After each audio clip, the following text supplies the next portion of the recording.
So the first question is, would you say netball is a female orientated sport?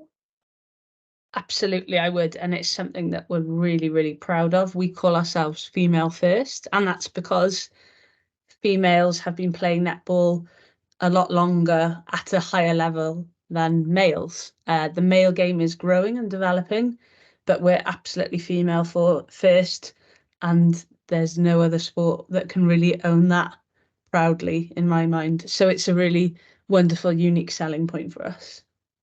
Lovely, yeah. Could you tell me about a specific campaign that you're personally advocating for?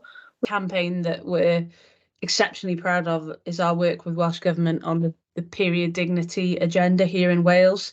Welsh Government have launched a period action plan, and they want every female in Wales to be really confident when they have their period and not let it govern their life and prevent them from doing things. So we did some really nice visual pieces with a couple of our international performers on period dignity and what having their period means to them and how they actually own their period and let it empower them rather than let it hinder them. So we're at the very beginning of that at the moment, but it's something we're really looking forward to doing a lot more of in the future. We have over 1,000 schools in Wales, and there's a netball presence in each and every one of them. So being able to use our presence for things like sustainability goals, period dignity, and lots of other, mental health empowerment, lots of other stuff is really important to us. We want to be more than just a sport. Lovely, lovely.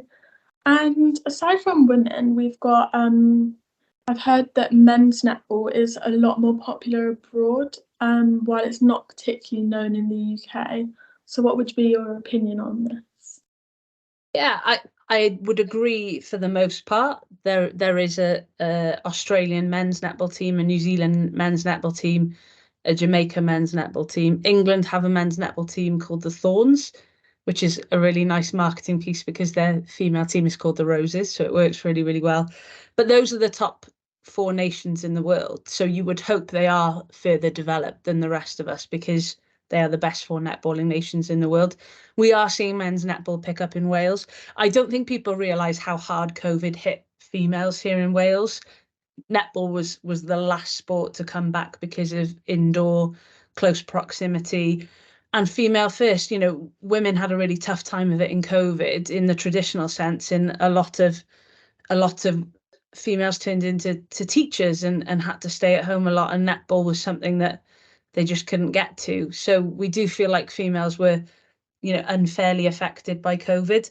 So our priority as Wales Netball has always been to return our traditional female first netball to a really good state before we then start focusing on other areas and other sort of minority groups in the sense of netball.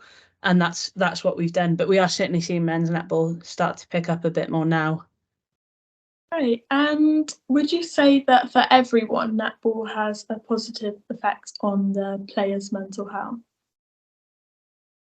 I mean, look, there will be instances where people come to netball and they are bullied by their peers, or they come to netball and they don't feel confident in their ability. So it would be silly of me to say that netball is positive for everyone, because there are instances, as there are in all areas of life, where people don't enjoy a situation that they're in. What I can say with 100% guarantee is the second we find out about that, we change it for the good. We change it for positive outcomes. But we hope for the most part netball is a place where people can come, really enjoy, be with like-minded people, play a sport that is female first, where you're not having to compete with, the profile of men within a sport.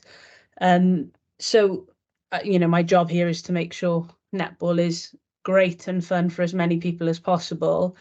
But I think it would be naive of me to say that all our clubs are perfect, all school netball is perfect, because it's not, but we're doing as much as we can to make it better every day.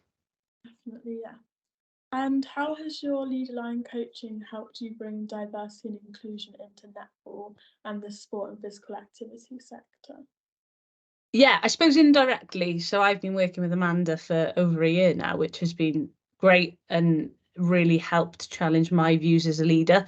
So I suppose in turn, if I'm being the best CEO I can be, that's going to have a positive impact on all areas of Wales netball, not just participation, which is the thing that you're talking about in terms of diversity and growing the game, but also performance in terms of our world ranking, and also the business side of netball in terms of how we're funded and how we operate, and our good governance models. So it's had a much larger impact than just growing the game and allowing people from more backgrounds to play. It's made me a better leader, and that in turn has hopefully made the organisation an even better place. Definitely. Yeah. That's great. Thank you so much.